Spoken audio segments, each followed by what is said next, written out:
The deadly nerve gas attack in the suburbs of the Syrian capital in August was orchestrated by an al-Qaeda-linked group backed by Saudi Arabia. That's according to Russian diplomatic sources, speaking on condition of anonymity to Interfax news agency. Let's now get the details from our Middle East correspondent, Paula Slier.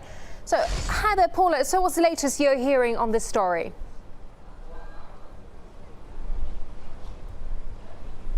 Well, as you say, Russian diplomatic sources speaking on condition of anonymity say that the attack that was carried out in the suburbs of Damascus in August the 21st, in which nearly 1,500 people were killed, some 400 of them children, was an attack that was orchestrated by an al-Qaeda-linked group backed by Saudi Arabia.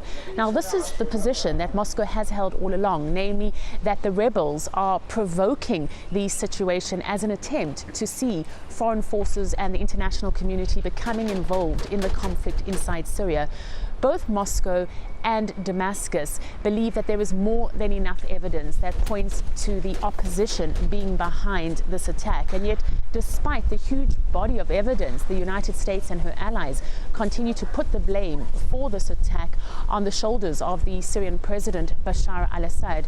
This is also despite the fact that a number of former high-ranking members of the American intelligence community have themselves said that there is a lot of evidence that points to the fact that, in fact, it may very well have been the rebels behind this attack.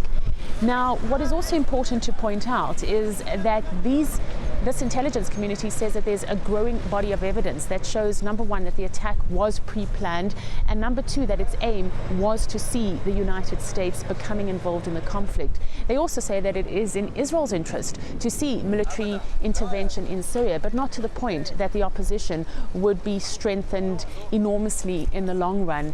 The United States remains committed to seeing the overthrow of the Syrian President Bashar al-Assad, and it continues to support a very fractured opposition.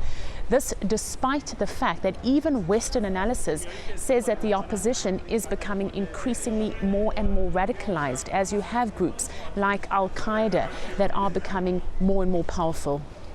All right, RT's Middle East correspondent Paula Slier. Paula, thank you very much indeed for that. We appreciate it.